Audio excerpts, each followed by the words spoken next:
ओम शांति। आज हम परम आदरणीय दादी जानकी जी का अनुभव युक्त सुंदर क्लास सुनेंगे। संगम युग पर प्यारे बाबा के हम सभी बच्चे अपनी अपनी रीति से पुरुषार्थ कर रहे हैं और सभी अपनी मंजिल की ओर तीव्र गति से आगे बढ़ना चाहते हैं। तो आज दादी जी ने इस क्लास में हम बच्चों को पुरुषार्थ की बहुत सहज विधि बताई। दादी जी ने कहा कि अगर आगे बढ़ना है तो एक पुरुषार्थ करो, बाप के दिल को जीत लो। जो बच्चे अभी भगवान के दिल को जीत जाते हैं तो उनके लिए हर पुरुषार्थ बहुत सहज हो जाता है। वैसे भी बाबा ने हमें कई बार कहा है कि जो भगवान के दिल तख्त नशीन बनता है वही भविष्य में राज्य तख्त नशीन बनेगा। तो दादी ने भी क्लास में हमें इसकी कई विधियाँ, कई युक्तियाँ बताई जिससे हम बाबा के दिल को जीत सके। क्लास का टॉपिक है बाबा के दिल को वही जीत सकता है जो किसी को दुख नहीं देता है, शीरखंड होकर रहता है और श्रीमत पर एक्यूरेट चलता है। दादी जी कहती हैं, शुक्रिया बाबा आपका। जितना हम बाबा का शुक्रिया मानेंगे उतना अच्छा है। जो बाबा से पाया है उससे दुनिया वालों को जब सुख मिलेगा तब उनकी भी दिल कहेगी शुक्रिया बाबा आपका। जो बाबा से पाया है उसको दिल में समा के रखो तो शुक्रिया निकलता है। तो जिससे जिसको प्राप्ति होती है उनसे उनके प्रति शुक्रिया आप ही निकलती रहती है। तो ये भी बाबा को याद करने की बहुत सुंदर और सहज विधि हुई ना। जो बाबा से हमने पाया उसकी प्राप्तियों की स्मृति में खोए रहो तो दिल ही दिल से बाबा के प्रति बहुत शुक्रिया निकलेगा। और हम जब ऐसी स्थिति में रहते हैं, हमें देखकर हमारे द्वारा औरों को जो मिलेगा तो उनकी दिल से भी बाबा के प्रति शुक्रिया निकलेगी। जो अभी बाबा के दिल तख्त नशीन बनते हैं उनकी प्रारब्ध भविष्य में भी बड़ी ऊंची होगी। बाबा के दिल में हमारे प्रति जो भावना है वही हमारे दिल में है। ईश्वरीय परिवार में बाबा के बच्चे आपस में शीरखंड होकर रहें। यानी शीरखंड का अर्थ क्या है? एक दो को समझ करके दिल से एक दो को रेस्पेक्ट दें। एक दूसरे की भावनाओं को समझना और एक दूसरे को दिल का रेस्पेक्ट, रिगार्ड देना, ऊपरी तौर पर नहीं। दादी कहती है ये हुआ आपस में शीरखंड होकर रहना। ऊपर ऊपर से ना चले, अपने स्वभाववश किसी को समझने की कोशिश भी ना करे। कई है जो अपने को ही अच्छा समझते, दूसरों की अच्छाई पर इतना ध्यान नहीं देते हैं। कहेंगे हम जैसे हैं अच्छे हैं, फिर और अच्छा श्रेष्ठ बनना है, उसको सामने ना रख करके जो श्रेष्ठ बने हैं उनको ही देख खुश होंगे। जैसे बाबा चाहता है वैसा मुझे बनना है, खुद ऐसा बने ये उनसे नहीं होगा। बाबा तो सबको सब कुछ समान रूप से दे रहा है। कई ऐसे बच्चे हैं ना बाबा के, दादी कहती है, जो अपने आप को सदा एक्यूरेट, अच्छा समझ कर चलते हैं। सोचते हैं हम जैसे हैं बिल्कुल ठीक और सही हैं, लेकिन हम इससे भी अच्छा बने, औरों की अच्छाई को भी अपने अंदर धारण करें, ऐसी गुणगाही दृष्टि उनके अंदर नहीं होती। तो दादी कहती है फिर क्या होता है, वो वहाँ ही ठहर जाते हैं। उससे आगे उनकी उन्नति हो नहीं सकती कि हम औरों की अच्छाइयों को धारण करें, अपनी स्व उन्नति करें, ये नहीं होता है। तो दादी ने इसीलिए कहा आपस में शीरखंड होकर रहो, एक दो को दिल से रिगार्ड, रिस्पेक्ट दो, एक दो की भावनाओं को समझो। जो भाग्यवान है, सौभाग्यवान है, हजार भाग्यवान है, पद्मा पदम भाग्यशाली बनने वाले हैं। उनकी दो बातें देखने में आएगी, भाग्यवान, सौभाग्यवान, 1000 भाग्यवान और पद्मा पदम भाग्यवान। तो दादी ने कहा उनके अंदर 2 बातें दिखाई देगी। एक, माता पिता मेरे हैं तो सुख बहुत होगा, उनके पास दुख का नाम निशान नहीं होगा।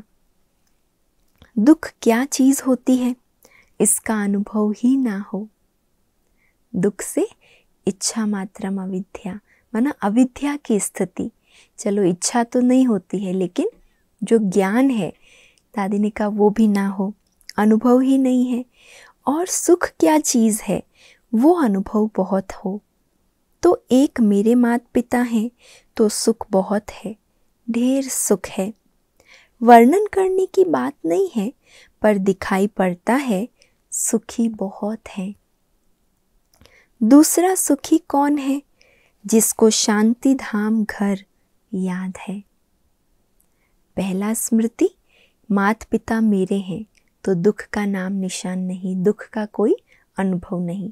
और दूसरी स्मृति, शांति धाम घर की स्मृति। कहने में शब्द भी ऐसे निकलते हैं, सुख शांति।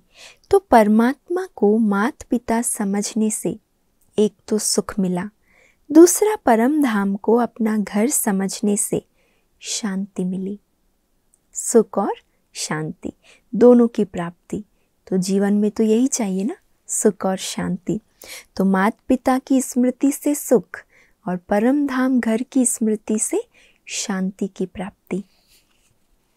जो किसी को दुख नहीं देता है, क्षीरखंड होकर रहता है, श्रीमत पर एक्यूरेट चलता है, वही दिल तख्त नशीन बनता है। तीनों मुख्य धारणाएं, श्रीमत पर एक्यूरेट चले, किसी को दुख ना दे और आपस में बहुत क्षीरखंड होकर रहे।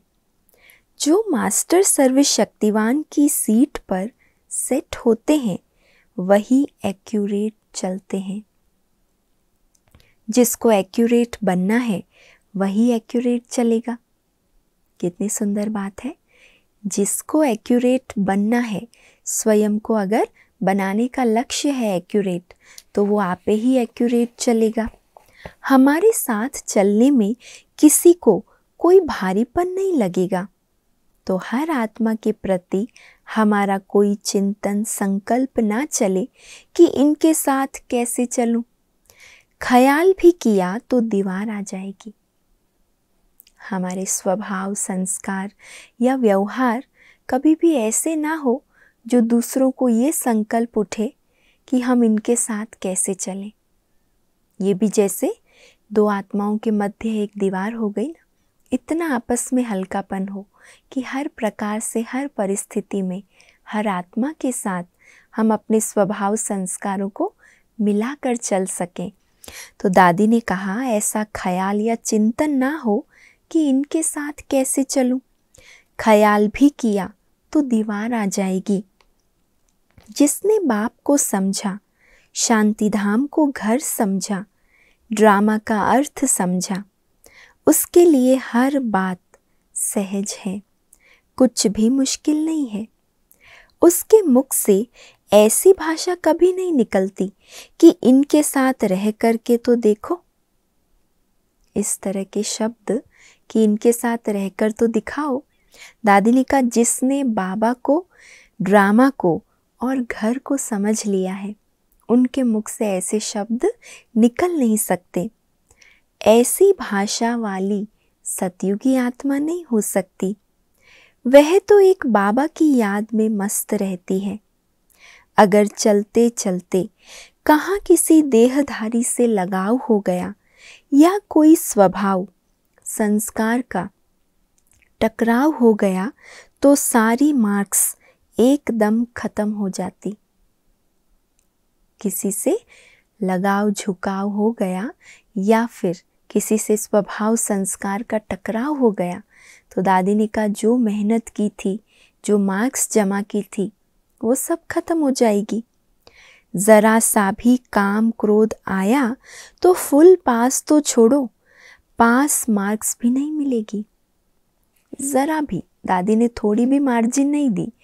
दादी ने कहा ज़रा भी अगर काम क्रोध है तो फुल मार्क्स तो छोड़ो, पासिंग मार्क्स भी नहीं मिलेगी।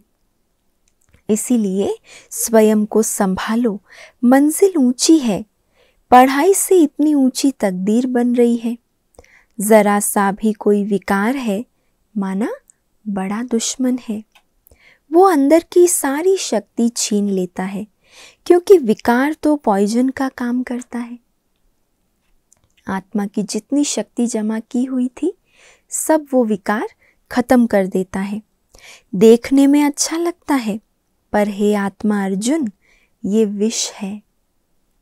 ये एकदम नीचे गिराता है, इसलिए इसे छोड़ अमृत पियो। विष का पान छोड़ो और अमृत पान करो। तो बाबा स्पष्ट समझाता है, सूक्ष्म में भी काम विकार अंश मात्र है, तो अपने को आत्मा समझ बाबा को याद करना बड़ा मुश्किल है। सूक्ष्म में भी अगर प्रवेशता है विकार की, तो दादी ने कहा बाबा को याद करना बड़ा मुश्किल है। काम क्रोध रूपी कैद में वो जैसे चलाएंगे, वैसे चलने वाले भगवान की बात को भी सुनी अनसुनी करते रहेंगे। जेल के कैदी बन गए ना, विकारों की कैद में बंधे हुए हैं, तो जैसे विकार चलाएंगे वैसे चलने वाले भगवान की बात को कभी अटेंशन नहीं देंगे, सुना अनसुना कर देंगे। काम क्रोध के ख्याल आ रहे हैं, उन्हीं की बातें सुनाई दिखाई देती है, मानव वो बाबा को देख नहीं सकते, वो बाबा से दृष्टि भी नहीं ले सकते हैं, तो गोदी में कैसे बैठेंगे। ऐसी आत्माएं जो बाबा के दृष्टि की भी पात्र नहीं है और बाबा की गोदी की भी वो पात्र नहीं बन सकती। अगर ज़रा भी अंदर, दादी ने विशेष कहा, काम क्रोध का अंश भी है, या किसी से लगाव झुकाव है, या किसी के साथ संस्कार स्वभाव का टकराव होता है, तो ऐसी आत्मा बाबा से बहुत दूर हो जाती है। उनको फुल मार्क्स नहीं, पासिंग मार्क्स भी नहीं मिल सकती। तो जो बाबा समझा रहा है, सिखा रहा है, वो अच्छी रीति सुनकर समझ रहे हैं, तो उनकी आंखें खुली हुई होगी। अगर और कुछ बुद्धि में होगा तो उनकी आंखें बंद ज़रूर होगी, वो सुन नहीं सकते हैं। कौन सी आंखें? स्थूल आंखें तो खुली है, लेकिन जो बुद्धि का नेत्र है, दिव्य बुद्धि रूपी नेत्र, वो बंद हो जाता है। बाबा की बातें वो सुन भी नहीं सकते, समझ भी नहीं सकते।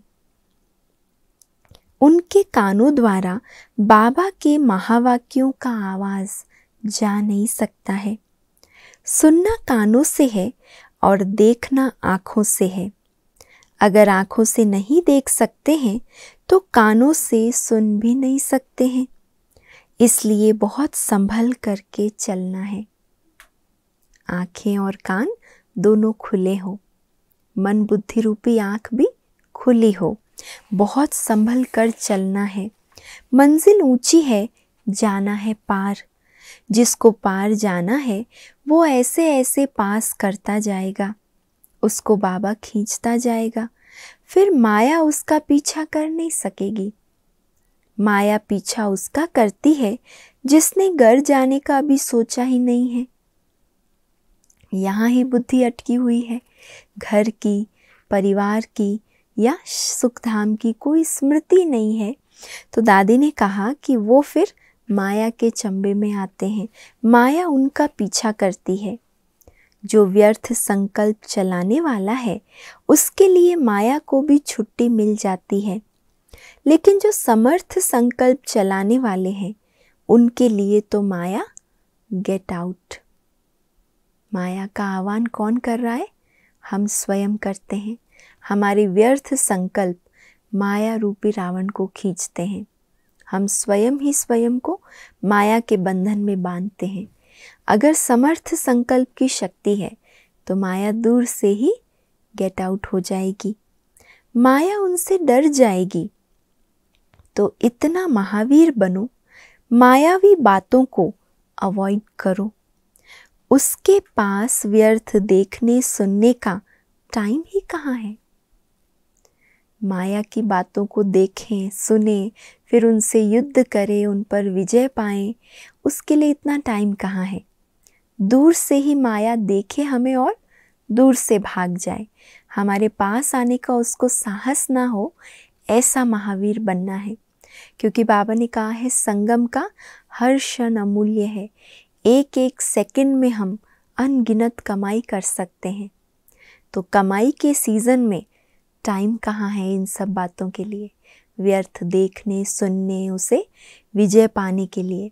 पहले से ही विजयपन की स्थिति हमारी रहे, महावीरता ऐसी हो जो इन बातों के लिए हमें समय ना देना पड़े।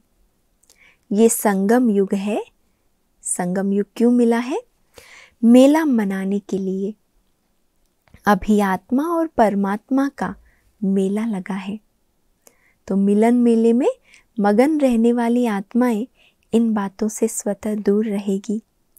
इस मेले में आने की खींच दूसरों को भी हो। ये मिलन मनाने की घड़ियां हैं, माया इनसे किनारा कराना चाहती है। अंदर से माया की खींच होगी तो यहाँ बैठ नहीं सकेंगे। अरे बाप मिला, सब कुछ मिला, ये परमात्मा मिलन का अनुभव बताया नहीं जाता है। उनके संग में जो आते हैं वो अनुभव कर लेते हैं। ये मिलन मेला अनुभव का मेला है। ये कोई मुख से बताने की बात नहीं है, लेकिन हर आत्मा के अनुभव से वो अनुभव कर सकती है। इसीलिए दादी ने कहा इस संगम पर हमको एक ही काम है, बस परमात्मा मिलन मेले में खुशियों में सदा मगन रहो।